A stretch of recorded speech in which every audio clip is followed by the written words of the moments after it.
哇，这个欧翼门好酷。从这个门下来确实感觉不太一样，是不是可以关上？哎，大家好，今天很有幸特斯拉的朋友邀请我跟 Jessica 过来一起跟大家聊聊这个最新的 X Plaid，国内现在只有一台，对，应该全国就只有1、2台。刚到深圳，今天就带大家看看这款车。然后先介绍一下 Jessica， 是我们频道的好朋友，然后是一位专业主持人，然后以前是在运动足球解说是吧？最近开始尝试一下汽车领域。对 ，Jessica 最近也打算自己做一个讲汽车的一个。所以 AKE 说有这个车来，我就立马屁颠屁颠的跟过来了，来去一探究竟。我们已经坐到车里面来了，这首先方向盘确实，这个就是最大的一个亮点嘛，就是很多人之前我摁到了，你看这儿按到喇叭了。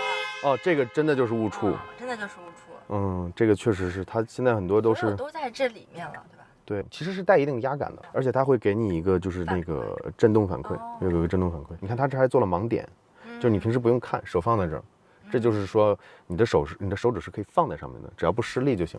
施力的话，我觉得适应起来还是挺快的。我一直怀疑就是国内会不会有相关的法律法规，比如说这种非圆形的这种会不会有问题？但是这是进口车嘛，对，我觉得应该能规避掉这个问题。现在Model X Plaid 好像只有进口一种方式 ，SX 都是吧？据我了解，你会不习惯吗？就是上面没有。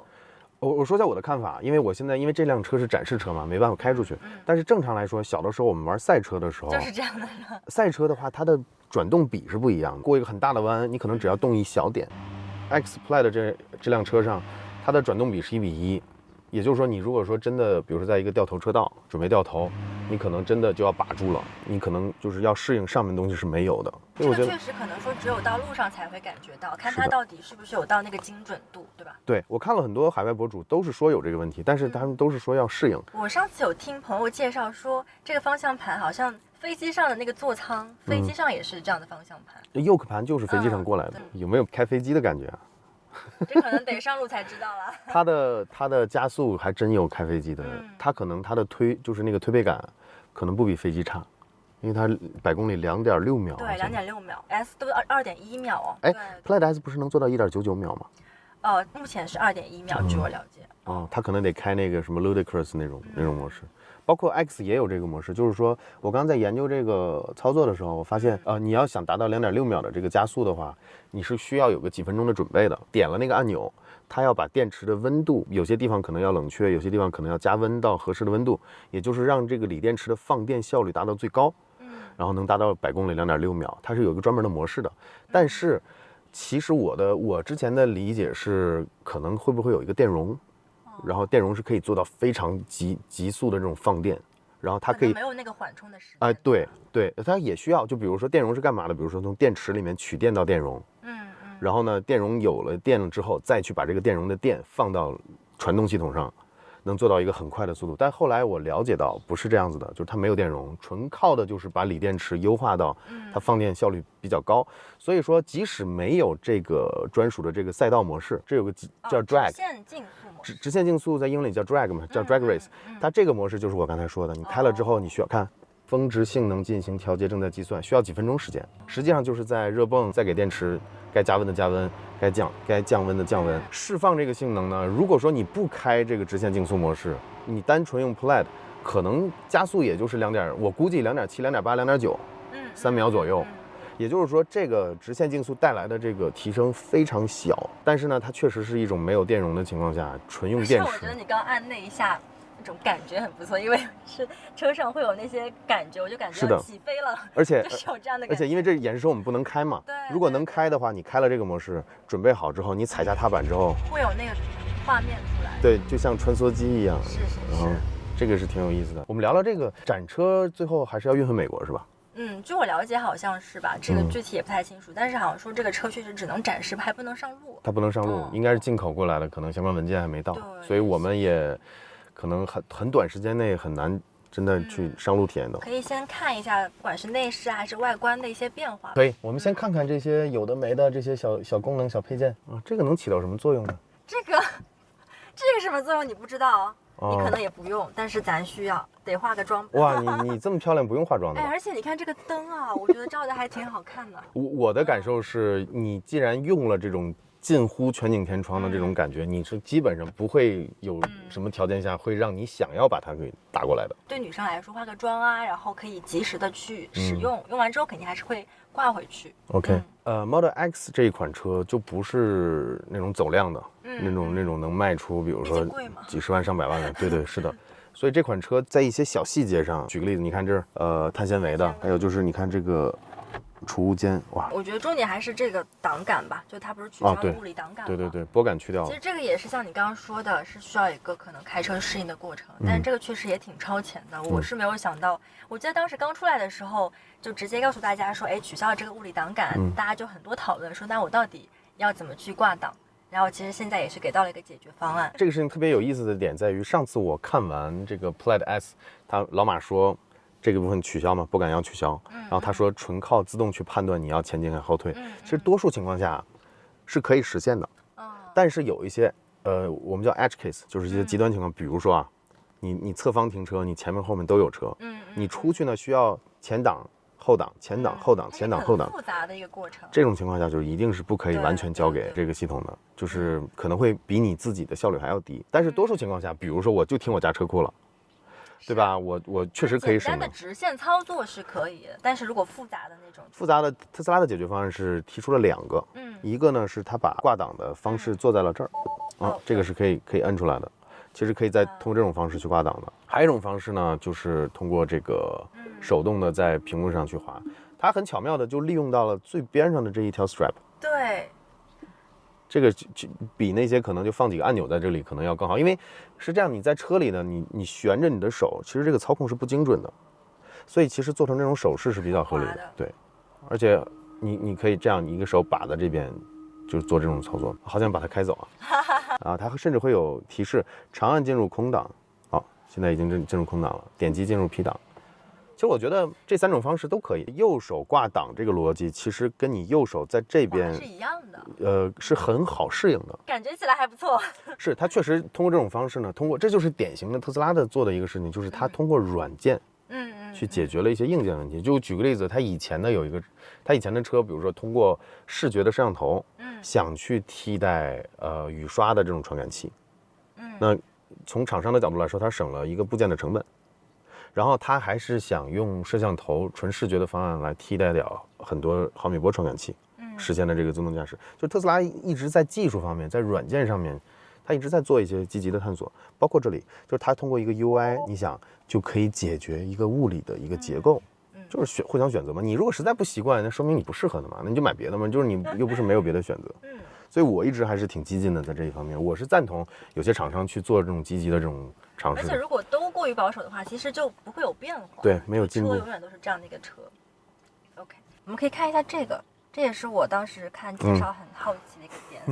显示器可能这有当然不是想说往你那边倾了，是想往我这边倾。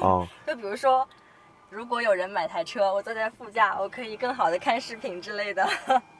还有就是悬架的一个设定。悬架的设定，刚才我测了，它有大概几厘米的空间吧，在它原有的这个弹簧的这个悬挂上，可能加了一个气包。他们工作人员是这么说的，但我没看到这个结构。它是通过这个气包，相当于一个气泵吧，来控制车辆的高低，所以会有一种放气的感觉，是吧？对，我们可以试试。刚才好像听到的声音还挺大的。其实我觉得对你来说最有吸引应该是它这个车能玩那个像 PS5 之类的游戏。海外的车它的那个芯片是可以换的嘛？然后特斯拉朋友跟我说，国内的暂时没有这个计划。所以很遗憾，就是说我们想体验那个，可能就只能买进口车。是，而且现在这功能还没上线。老马说可能将来要支持 Steam 嘛 ，Steam 上的游戏。对。可能就是跟现在的这个 Jessica 平时不玩游戏，你可能不清楚，就是已经有一个厂商，就是 Steam 自己，他们做了一个硬件叫 Steam Deck 一个掌机，他们跑的是 Linux 系统，但是利用到了很好的一个转译层叫 Proton。然后能玩 Windows 下很多的游戏，我相信老马如果上的话，可能这个是我认为唯一的解。就如果还想用 Linux 系统去支持游戏的话，S 和 X 都是定位高端车嘛，它售价在这儿摆着呢，什么欧翼门啊，什么这些调高调低啊，音响啊，还有包括这个东西啊，它都不是一辆车的刚需，但是属于那种你有我就会觉得这个车，而且是这个价位的车你应该有的东西，对，是吧？是的。所以我觉得你看这个车将近卖100万，我倒想聊聊跟 Jessica 聊聊这个车的定位。我是觉得啊，就这个车谁会去买呢？可能这不会是你的第一台车。那肯定。对，你应该是那种财力雄厚，对吧？就买台车可能就是也不需要看车评，对，也不需要看体验，就是去约上试驾，哎，喜欢直接交定。我之前倒认识几个开老款 X 的朋友，我就问他，我就很好奇，我说为什么买这个车？他其实就是为了酷炫，就是为了英翼门张开那一瞬间，大玩具。对，大玩具。哎，我有别的车啦，我搞一个电车，像战狼玩具，然后呢又挺拉风的。是的，其实更多会是这个功能吧。我自己的观点也是这样子的，就是说那个欧翼门真的很酷，但是呢，它明显也是做了很多在极端情况下，比如说空间紧凑的时候，先往上提再展开，做了很多这样的设计。但它还有一个问题就是还是太慢。就是你真的过了那个新鲜感之后，有的时候想上车，你就得真的在那儿等个4-5秒。你要正常的车一拉就着急的。对，所以我觉得就是怎么说呢，我们把它当做一个玩具看，它很酷，很好玩。确实，可能我们更多会想从实用性的角度看，哎，这是不是实用？但可能真的买这台车的人，他要的就是，哎，我慢慢张开，然后看别人都注目我张开的那种感觉。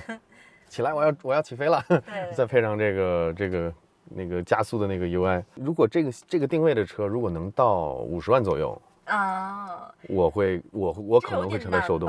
50万，我倒觉得成本没有那么高，而是特斯拉把这辆车的定位就定在了一个高端车上，它要靠少量的出货量来有足够的利润，而且也要让这个车不要在市场上那么就是它有去占市场占有率的车型。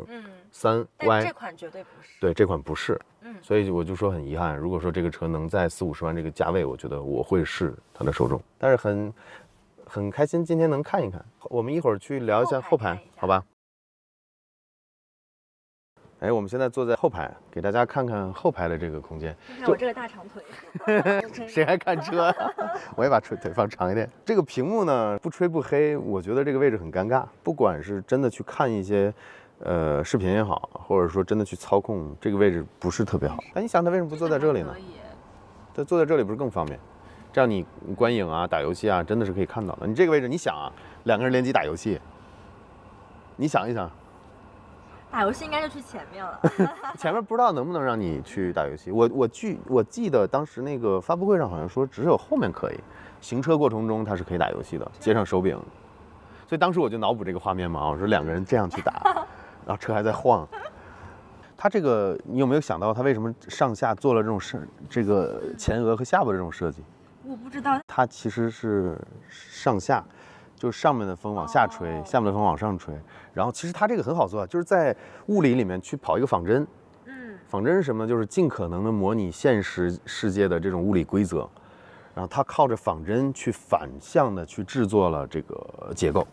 我的理解是这样的，所以就是它吹出来的风不是一个风道，比如说你能感觉到这个风很硬或怎么样，它是比较自然的，因为它相当于上下的风做了对撞，然后又有点像那个天线，你知道吧？相控阵天线也是这么实现的，多个天线阵子。好像懂了，你好像用一个不太能明白的东西解释了另一个更不太能明白的东西。其实我觉得这个很直观，但是我觉得我当然没有听你在解释这些，就是我直观的感受确实是能感受到这个风的一个来向啊，以及这种柔柔的感觉。所以你之前看我们视频只是纯粹看颜值的是吧？不看知识的。我看下面还做了个杯垫。其实它应该从这儿再做个出风口，对着冷饮吹。OK， 这个地方还挺有意思，这个是包括前面那个风道也是这么样的一个设计，对，就是在那个驾驶位的位置是这样设计的。这个车停在停车场，比如说跟朋友聊聊天、抽个烟什么的，那个散掉这个味道就，因为我抽烟嘛，就会比那种你只开个窗户可能要好一点。它毕竟整个很通透，我觉得这个还挺舒服的。原来你是这个点，买一台那么贵的车为了散烟快。对，我如果真买了，我得从主驾跑到后排跟朋友抽烟，我再跑过去，神经病啊！就多了一个买车的点，为什么要买这个车？因为它散烟快。OK，我们下来聊聊别的吧。我们刚才摄影师刚好是从后面下来的嘛，就是他后面还有2个座位，第3排是这么下的。我觉得这空间还可以，比你很多以前传统那种车要放倒要近，差不太多。我感觉这辆 X Plaid 里面有好多电机，包括这个欧翼门上，我估计就有几个传动，可能就要几组电机，这儿又有电机，哇，真的是科技感很强。这个呢，就是唯一能让你在路上看出来它是一辆 Plaid 的一个标，就我们可以自己买一个给我们的3贴 Model 3 Plaid。后面的空间其实还是有的，这里面是底下是可以储物的，这块有个按钮，它按了按钮才可以往下压。有一个配件厂商专门给特斯拉做那个旅行用的那个充电床，充气床，充气床就可以直接在这儿睡觉那种。对，3和 Y 都有，而且就是2个人躺的还挺舒服的，然后再开上车的那个 camping mode，就我觉得还挺好。这辆车应该也可以。电车呢，一个优势就是它的空间咯，因为它的电池在最底板嘛，这整个的空间包括里面还可以储物，前面还有一个前备箱。哦，前备箱比3和 S 要大。挺直观的这个感受，我听到热泵的声音了。这个吗？就滋的声音。来，我们坐到前面再来聊一下。在走之前要再看一下这个方向盘。我现在有看到很多人自己改了一个这样的方向盘。改装不安全的。对。因为什么呢？因为它官方说的是这块安全气囊呢，因为以前方向盘上面可以做一个气囊的一个缓冲，就气囊打出来之后，气囊是可以撞在这个方向盘上，不至于让你的脸不至于打到上面。那现在上面是空的嘛？所以官方的这个 yoke，这个方向盘专门定制了。对，它是在前面有气囊，后面有一个大气垫，这个气垫会顶在这儿，让你的脑袋撞气囊的时候，气囊有支撑点。所以如果是改的那种，其实你本质安全气囊的这个结构还是没有。是的，不要去做这种。不要。对，是的。我其实就是跟你来蹭这个方向盘看的。那你来，我觉得你需要让我来主驾。哇，可以哎，感觉我要飞起来了。就是。还可以吧，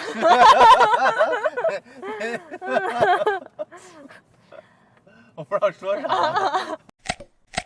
我是觉得对很多老用户来说，最直观的 Plaid 的区别，一个是方向盘，第2个就是取消了拨杆，对，第3个就是它的加速能力，别的都是一些小的 tweak、小的收集，就不是特别感知不是特别明显。所以还是期待后面能够真的上路。希望我们试驾的时候能体现一下它的速度加速。这个是我自己为什么喜欢特斯拉这辆车的原因，就是因为加速，太舒服了，就是一给就有，是这种感觉才是开车，给我的感觉是这样的。我们找一条直道，没有遮挡的道。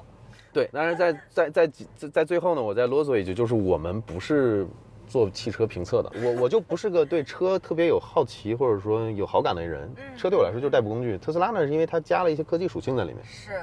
然后我会比较喜欢它的操控，就这么多。所以以后有这样的机会呢，可能也以这种，就我不会跟大家说极致空间，然后有多远。其实可以更多看它的一些软件啊，一些更新啊，一些变化。对，这个可能会更有意思。对，可能就是聊聊我个人感兴趣的话题，比如说它的一些结构上的设计啊，作为一个电子产品，大号电子产品它的一些好玩的点在哪儿，这可能是我关注的东西。OK， 那我们今天要不就先这样子，以后有机会再邀请 Jessica 跟我们一起录。等有车的时候，但不知道等到啥时候，快点吧。OK， 那今天就这样，拜拜。拜拜。